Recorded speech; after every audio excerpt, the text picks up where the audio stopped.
Bonne fête, Étienne, c'est la fête des prêtres aujourd'hui. Oui, merci beaucoup. Que cette grâce rejaillisse sur vous tous. Amen. Oui, parce que c'est ensemble qu'on célèbre la messe. Amen. Hein. Alors, j'ai beaucoup aimé dans ton livre, dans les pas de Jésus à Jérusalem, cette chronologie des 3 jours saints, du Triduum pascal.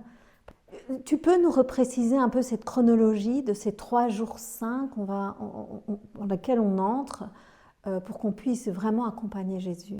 Oui, reprendre conscience de l'historicité de ces événements selon les synoptiques nous aide à nous les représenter. Ce n'est pas uniquement un événement qui s'est produit il y a 2000 ans, mais qui agit toujours aujourd'hui jusqu'à la parousie. Donc à 15h le jeudi saint de l'année 30, donc le jeudi 6 avril 30, l'agneau de Pâques était sacrifié sur le mont du Temple pour le lendemain le soir même, pouvoir le cuire et le partager dans la Pâque juive, le repas de Seder. Et il y a donc 40 heures entre cet événement de 3 heures du jeudi soir jusqu'au dimanche matin, le moment de la résurrection avec tout ce symbolisme des 40, la victoire, la royauté.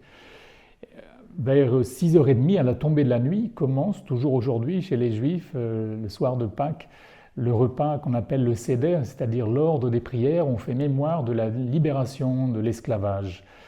Et on peut penser 1h30 de repas avec, comme dans le rite juif actuel, 3 coupes qui se prennent après le repas. C'est l'origine de cette parole dans la messe. C'est la coupe de la rédemption, de l'adoption, et celle qui n'est pas bue dans le judaïsme et que, comme chrétiens, nous pouvons boire, le calice du Messie.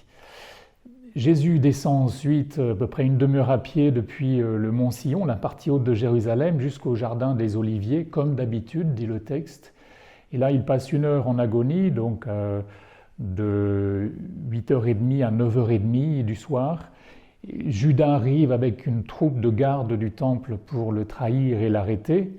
Il remonte enchaîné, les mains dans le dos, en tombant en chemin au torrent, comme le prophétisait le psaume 70, vers le palais de Caïphe, de nouveau dans le haut de la ville, donc vers 10h30 du soir, avec un premier faux procès. On le frappe, on lui casse le nez, comme le montre le linceul de Turin et des prophéties de l'Ancien Testament. On le plonge dans une citerne toute la nuit, en prison, comme certains des prophètes avant lui. Et au petit matin, comme le Sanhédrin n'avait pas l'autorité pour condamner quelqu'un à mort, donc il l'envoie vers 5h30, vers le lever du jour, chez Pilate, où il arrive dans la forteresse militaire qui dominait le temple à l'angle nord-ouest, la forteresse Antonia. Et là, il est flagellé, couronné d'épines, présenté à la foule par Pilate. La foule crie à mort, crucifie-le. Et donc la condamnation survient, selon les synoptiques, à peu près vers 7h30 du matin, le vendredi 7 avril de l'année 30. Le chemin de croix, 830 mètres par les ruelles du souk de Jérusalem. Il arrive au Golgotha au pied du Golgotha vers 8h30 et à 9h, selon les évangiles synoptiques, il est en haut de la croix pendant 6 heures.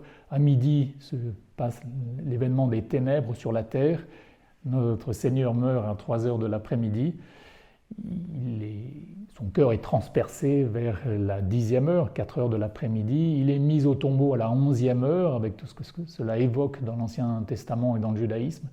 Et puis commence le grand silence du Shabbat de Pâques jusqu'à sa résurrection, donc 40 heures après le début des événements, le dimanche matin, vers 6h30, 7h.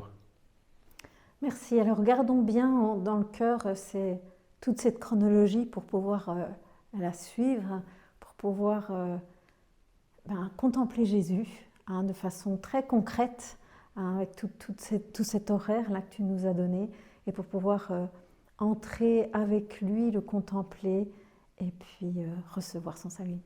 Oui, l'Évangile est digne de foi. Nous nous appuyons sur des événements historiques avec de nombreux témoins. Alors, on ne peut pas être sûr de tous les détails, mais comme le disait Pascal, il y a assez de lumière pour croire, mais assez d'obscurité pour ceux qui ne veulent pas croire. Nous sommes libres.